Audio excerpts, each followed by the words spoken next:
ሰላም ፍቅር ጤና ይስጥልን። ውድ የህጉ ምን ይላል የዩቲዩብ ቻናል ቤተሰቦቼ እንደምን አላችሁ? እንግዲህ ለዛሬም በእናንተ በውድ ቤተሰቦቼ ጥያቄ መሰረት አንድ ርዕሰ ጉዳይ ይዤላችሁ ቀርብ ያለው እንግዲህ ይህን ርዕሰ ጉዳይ በተመለከተ ቆይታ የምናደርግ ይሆናል። ብዙዎቻችሁ እንደው ያነሳችሁት ነው። ዋስትና እንዴት ይከለከላል?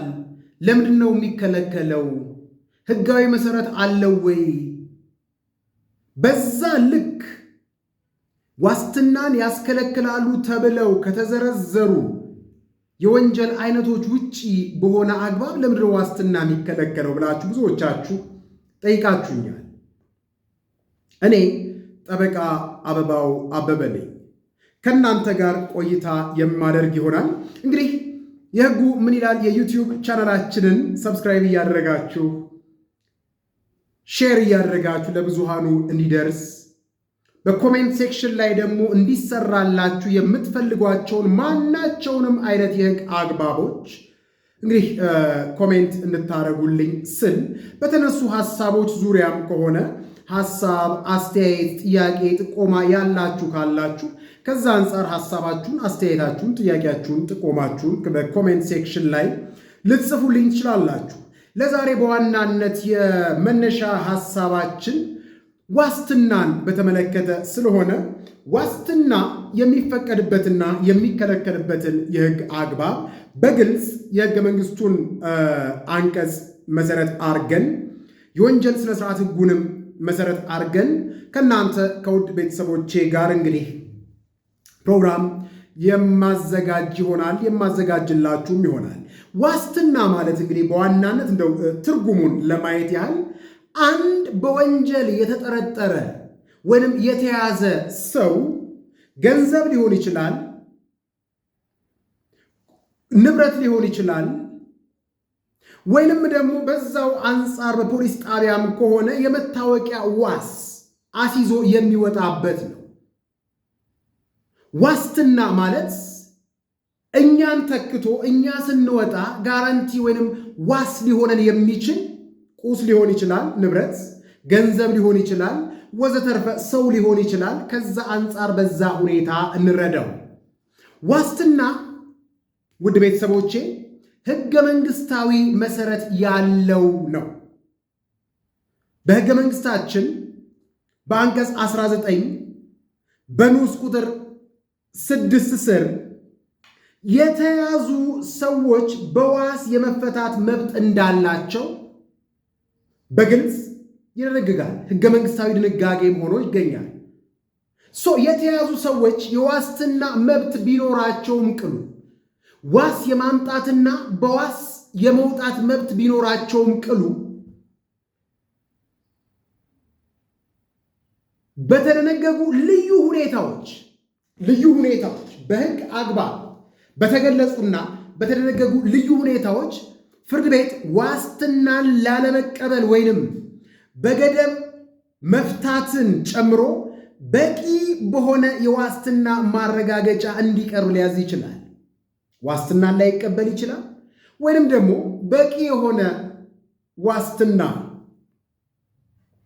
ጠይቆ በዋስትና ልንወጣ የምንችልበት አግባብ በገደብም ልንፈታ የምንችልበት አግባብ እንዳለ ልብ ብሏል። ስለዚህ እዚህ ጋር ህጉ ምን እያለን ነው? ዋስትና መብት ቢሆንም ቅሉ በህግ አግባብ ሊገደብ የሚችል መብት እንደሆነ በግልጽ ይነግረናል።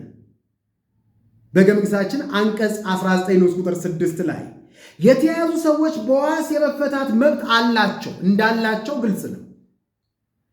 ሆኖም ግን ውድ ቤተሰቦች በተደነገጉ ልዩ ሁኔታዎች በህግ አግባብ በሰፈሩ ልዩ ሁኔታዎች ፍርድ ቤት ዋስትናን ላለመቀበል መብት እንዳለው፣ በገደብ ለመፍታት መብት እንዳለው፣ በቂ በሆነ ዋስትና ማረጋገጫ እንዲቀርብ ለማዘዝም የመቻል መብት እንዳለው ይነግረናል።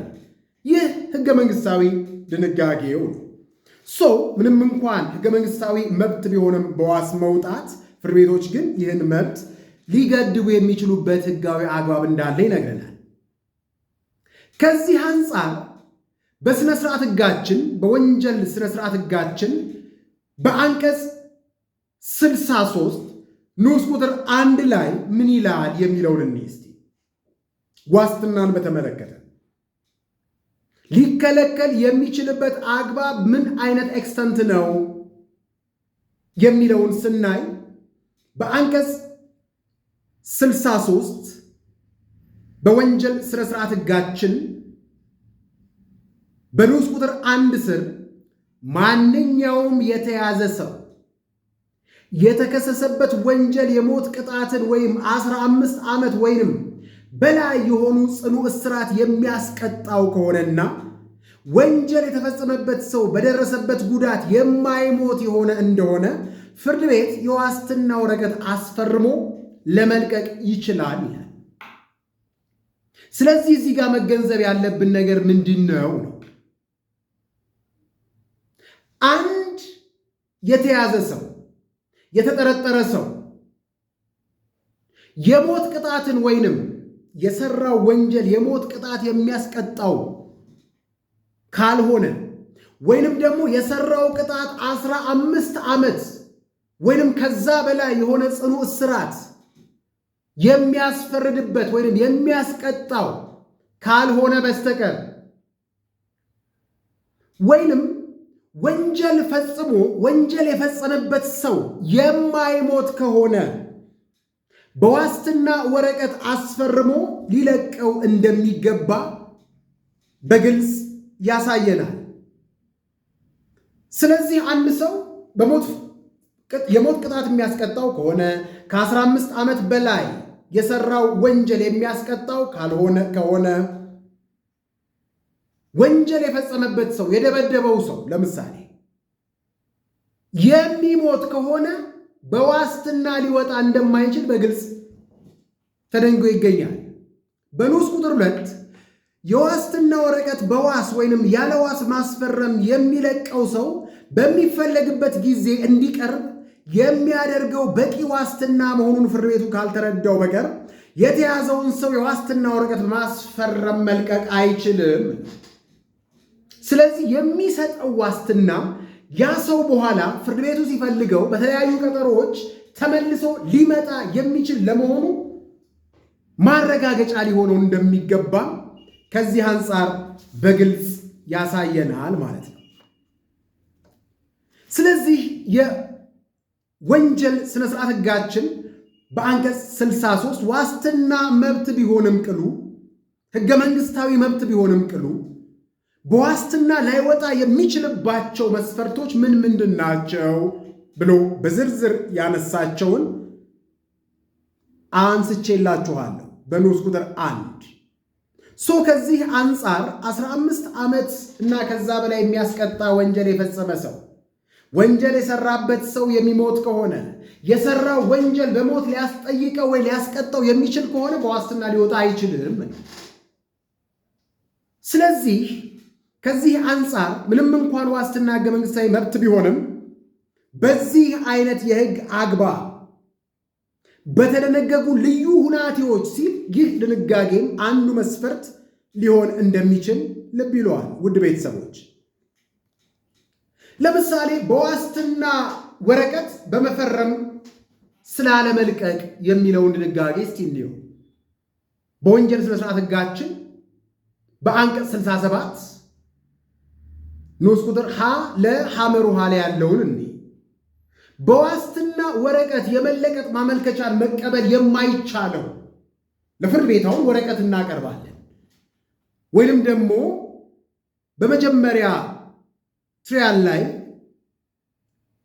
ክሱ ሲሰማ የእምነት ክህደት ቃላችንን ከሰጠን በኋላ በዋስትና እንድንለቀቅ ወይንም በዋስትና እንድንለቀቅ ፍርድ ቤቱ ትዕዛዝ ይስጥልኝ ስንል የምናቀርበውን አቤቱታ ወይንም የምናቀርበውን ማመልከቻ ፍርድ ቤቱ የማይቀበልበት አግባብ ምን አይነት ሁኔታዎች ሲሟሉ ነው የሚለውን ስናይ በወንጀል ስነ ስርዓት ሕጋችን በአንቀጽ 67 ንዑስ ቁጥር ሀሌታ ውሃ ያለውን ስናይ በዋስትና ወረቀት የተመለከቱትን ግዴታዎች አመልካቹ የሚፈጽም የማይመስል የሆነ እንደሆነ ለምሳሌ በዋስትና ልውጣ ብሎ ሊጠይቅ ይችላል።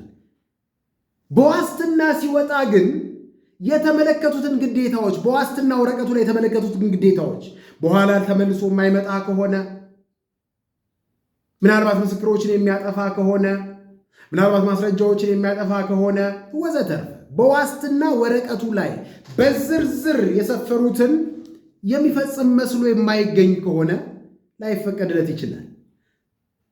በአንቀጽ 67 ንዑስ ቁጥር ላይ ያለውን ስናይ አመልካቹ ቢለቀቅ ሌላ ወንጀል ይፈጽም ይሆናል ተብሎ የሚገመት ሲሆን አመልካቹን ብንለቀው ልክ ነው፣ ሕገ መንግሥታዊ መብቱ ነው፣ ልክ ነው። በዛ ደረጃ ለዋስትና የሚያስከለክል አይነት ወንጀል አይደለም የሰራው፣ ግን ብንለቀው ሌላ ወንጀል ይፈጽማል ብሎ ፍርድ ቤቱ ያመነ እንደሆነና አቃቤ ሕግም ይህንኑ ሊያስገነዝብ በሚችል መልኩ ለፍርድ ቤቱ ያስረዳ እንደሆነ በዋስትና ወረቀት ላይ ፈርሞ እንዳይለቀቅ ትዕዛዝ ሊሰጥ የሚችልበት አግባብ አለ። ለምሳሌ በሐመር ውሃ ስር ያለውን ስናይ ምስክሮችን በመግዛት ወይንም በማባበል ወይንም አስረጂ የሚሆኑበትን ያጠፋ ይሆናል ተብሎ የሚገመት ሲሆን ለምሳሌ ወንጀል ተሰርቶ ከተገኘ አንደኛው ማስረጃ ምንድን ነው የሚሆነው? ምስክሮችን፣ ሰነዶችን፣ ኤግዘቢቶችን ወዘተርፈ ሊያጠፋ ይችላል። አስረጂዎችን፣ ምስክሮችን ሊያባብል ይችላል። ምስክሮችን ሊያስፈራራ ይችላል። ምስክሮችን ሊያጠፋ ይችላል። ምስክሮችን ሊደልል ይችላል ብሎ ፍርድ ቤቱ ያመነ ከሆነ በዋስትና እንዳይወጣ ሊከለክል የሚችልበት አግባብ አለ። በዋስትና ወረቀቱ ላይ የተዘረዘሩትን ግዴታዎች አመልካቹ ወይም በዋስ ልውጣ ብሎ የሚጠይቀው አካል የማይፈጽም ከሆነ አንዱ ነው ቅድም እንዳየሁት። ሌላ ወንጀል ደግሞ የሚፈጽም ከሆነ ከወጣ በኋላ ከሳችሁኛል፣ ልታስረዱብኝ ነው፣ ልትመሰክሩብኝ ነው፣ ስለዚህ ከዚህ አንጻር ተጨማሪ ሌላ ወንጀል ሊሰራ የሚችል ከሆነ ወዘተርፈ ሌላ መሰል ወንጀሎች ቢወጣ ያሰው ዋስትናው እሱን ከዛ አንጻር በሕጉ አግባብ ወንጀል እንዳይከውንና ቀድሞ ከሰራ ወንጀል ሊማር አይችልም ተብሎ ያ ወንጀለኛ አይደለም፣ ያ ግለሰብ በዋናነት ተጠርጣሪ ነው። ግን አቃቤ ከዚህ አንጻር የሚያነሳው መቃወሚያ ያ ግለሰብ ተጨማሪ ወንጀል ሊሰራ ይችላል የሚል ሚዛን አቅርቦ ይህንኑ ፍርድ ቤቱ አስገንዝቦ ፍርድ ቤቱን ይህን በተገቢ ሁኔታ መዝኖ ከሆነ ሊከለክለው ይችላል። ሌላኛው ምስክሮችን ሊገዛ ይችላል። በገንዘብ ሊገዛቸው ይችላል። ሊያስፈራራቸው ይችላል። በተለያየ ጥቅማጥቅም እና መደለያ ፍትህን ወይንም ተገቢውን ከነሱ የሚጠበቀውን ምስክርነት ላይሰጡ ይችላል ብሎ ሲያምን አስረጂ ሊሆኑ የሚችሉት ለፍርድ ቤቱ በኋላ ላይ በማስረጃነት ሊያስረዱ ይችላሉ ተብሎ የሚገመቱትን ያጠፋል ተብሎ ሲታሰብ በዋስትና ወረቀት የመለቀቅ ማመልከቻን ፍርድ ቤቱ ላለመቀበል መብት አለ። እዚህ ጋር የሚነሳ አንድ ጉዳይ አለ። ውድ የሕጉ ምን ይላል የዩቲዩብ ቻናል ቤተሰቦች እንግዲህ ሰብስክራይብ እያደረጋችሁ ቤተሰብ እንሁን፣ ሼር እያደረጋችሁ ለብዙሃኑ እንዲደርስ እናድርግ። ኮሜንት እያደረጋችሁ እንዲሰራ የምትፈልጓቸውን ማናቸውንም አይነት የሕግ ጉዳዮች አዘጋጅላችኋለሁ። እዚህ ጋር ሊነሳ የሚገባው ምንድን ነው? ሌላ ፕሮግራም የምሰራላችሁናል ጊዜ ቀጠሮን በተመለከተ። ለምሳሌ ጊዜ ቀጠሮ ሰፊ የሆነ ጉዳይም ቢሆን ከዋስትና ጋር የሚገናኝ ስለሆነ እንደው የተወሰነች 1-2-3 ደቂቃ ልበልበትና ሌላ በሰፊው ጊዜ ቀጠሮን በተመለከተ ፕሮግራም የምሰራላችሁ ይሆናል። በማረፊያ ቤት ማቆየትን በተመለከተ ወይም በማረፊያ ቤት ስለመቆየት በወንጀል ስነ ስርዓት ሕጋችን በአንቀጽ 59 ተደንግጎ ይገኛል። በዚሁ አንቀጽ 59 በተመለከተው መሰረት የተያዘው ሰው የቀረበለት ፍርድ ቤት ማረፊያ ቤት ይቆይ ወይም በዋስትና ወረቀት ይለቀቅ ብሎ መወሰን የሚችል መሆኑን በግልጽ ይደነግጋል። ለምሳሌ ግለሰቡ ወንጀል ፈጽሟል። አዎ የሰራው ወንጀል ምናልባት የዋስትና መብቱን የማያሳጣ ሊሆን ይችላል። አዎ የዋስትና መብት የሚያሳጡ ወንጀሎች ምንድን ናቸው? ቅድም ያየናቸው ናቸው። ግለሰቡ በሰራው ወንጀል የሞት ፍርድ የሚያስፈርድበት፣ ዕድሜ ልክ የሚያስፈርድበት ወይንም ከ15 ዓመት በላይ የሚያስቀጣው ከሆነ ወንጀል የፈጸመበት ሰው ይሞታል ተብሎ የሚገመት ከሆነ ወዘተርፈ አይነት ሂደቶች የዋስትና መብቱን ሊያሳጣው የሚችል እንደሆነ ይገመታል። ለምሳሌ ሙስና ሰርቶ ከሆነ በጸረ ሙስና አዋጁ፣ ሽብር ወንጀል ፈጽሞ ከሆነ በጸረ ሽብር አዋጁ፣ ከ10 ዓመት በላይ የሚያስቀጣው ከሆነ የጸረ ሽብር አዋጁ የሚሆን የሙስና አዋጁ ሊከለከል የሚችል እንደሆነ ይነገራል። ግን ከዚህ አንጻር እንደዛ አይነት ወንጀል አይደለም። ግን ያ አይነት ወንጀል ባይሆንም ቅሉ ፍርድ ቤቱ በማረፊያ ቤት እንዲቆይ ግለሰቡ ወይንም ደግሞ በዋስትና እንዲወጣ ሊፈቅድ ይችላል። የፖሊሱ ምርመራ ያልተፈጸመ እንደሆነ መርማሪው ፖሊስ ምርመራውን የሚፈጽምበት በጥቂት ጊዜ እንዲሰጠው ተከሳሹ ማረፊያ ቤት እንዲቆይ ፍርድ ቤቱን ለመጠየቅ የሚችልበት አግባብ እንዳለም ልብ ይለዋል። የምርመራ ጊዜውን እንዲያጠናቅቅ ቅድም እንዳነሳ ነው ፖሊሱ የምርመራ ጊዜውን ሳያጠናቅቅ ያ ግለሰብ ቢወጣ ብዙ አይነት ጉዳዮችን ሊፈጽም ይችላል ተብሎ ከታመነ አስረጃዎችን ሊያጠፋ ይችላል፣ ምስክሮችን ሊደልል ይችላል፣ ሊያስፈራራ ይችላል፣ ራሱ ሊጠፋ ይችላል፣ ወዘተርፈ አይነት ማሳመኛዎችን ሊያነሳ ይችላል። በንዑስ ቁጥር 3 ያለውን ስናይ በማረፊያ ቤት ለማቆየት የሚሰጠውን ተጨማሪ ጊዜ በጽሁፍ መሆን አለበት። ፖሊሱ እንግዲህ መርማሪው ፖሊስ በጽሁፍ ነው ይሄን ሊያቀርብ የሚችለው። ለእያንዳንዱ በማረፊያ ቤት ለማቆየት የሚጠየቀው ተጨማሪ ጊዜ 14 ቀን ሊበልጥ አይችልም ይላል። ግን ይሄ 14 ቀን ለምን ያህል ጊዜ ነው የሚለውን ምላሽ አይሰጥም። ብዙ ሰዎች ለወራት ለዓመታት በጊዜ ቀጠሮ ሰበብ እስር ቤት እንዳሉ መገንዘብ ያሻል። ጊዜ ቀጠሮ ምንድነው? ዓላማው ምንድነው? ለምን ይፈቀዳል? ለምንስ ዋስትናው በጊዜ ቀጠሮ ሰበብ ይከለከላል? የሚለውን ሌላ ፕሮግራም ሰራላችኋለሁ። እንደው ከዋስትና ጋር ስለሚገናኝ የወንጀል ስነ ስርዓት ሕጉ ግብም ስለሆነ ዋስትናን መከልከል በወንጀል ስነ ስርዓት ሕግ አንቀጽ 63 ያለውን አንቀጽ 67 ያለውን እንዲሁም ደግሞ ከጊዜ ቀጠሮ ጋር የዋስትና መብት ጊዜ ቀጠሮ ሲባል የዋስትና መብት የሚከለከልበት አንዱ የሕግ አውድ ስለሆነ ከዚህ አንጻር አንቀጽ 59ን አንስቼላችኋለሁ። ውድ ቤተሰቦች አንድ ተጠርጣሪ ወይም አንድ ተከሳሽ የዋስትና መብቱ ሊከለከል የሚችልበት አግባብ ምንድን ነው? ምን መስፈርቶች ናቸው? ምን የሕግ ዓላማን ለመጠበቅ ነው የሚለውን በግልጽና በዝርዝር ለእናንተ ለውድ ቤተሰቦቼ በዚህ አግባብ አንስቻለሁኝ። እንግዲህ እናንተም ቤተሰብ እንድንሆን ሰብስክራይብ እያረጋችሁ የተነሱ ሐሳቦች ለብዙሃኑ እንዲደርሱ ሼር እያረጋችሁ ሐሳቡ ገዢ ነውና ያስማማናልና ላይክ እያረጋችሁ እየወደዳችሁት በኮሜንት ሴክሽን ላይ ደግሞ የተነሱ ሐሳቦች ላይ ሐሳብ የምትጨምሩ ሙያተኞች ምናልባት በዚህ አይነት አግባብ የገጠማችሁ ግለሰቦች ካላችሁ ምን ገጠማችሁ ኮሜንት ላይ ጻፉልኝ። ምን አይነት የሕግ አግባቦች ሲሰሩላችሁ ለመማማሪያ እንዲሆኑ ኮንፊውዥን የፈጠሩ ግራ ያጋቡ የሕግ አግባቦችን ኮሜንት ሴክሽን ላይ ጻፉልኝና በሚገባ ፕሮግራም አሰናድቼ ለእናንተ ለውድ የሕጉ ምን ይላል የዩቲዩብ ቻናሌ ቤተሰቦች የማቀርብ ይሆናል። እንግዲህ በሌላ ፕሮግራም እስከምንገናኝ ውድ ቤተሰቦቼ ለዛሬ ይዤላችሁ የቀረብኩት ዋስትና ለምን ይከለከላል? ዋስትና የሚከለከልባቸው ሕጋዊ ግራውንዶች፣ ሕጋዊ መሰረቶች ምንድን ናቸው?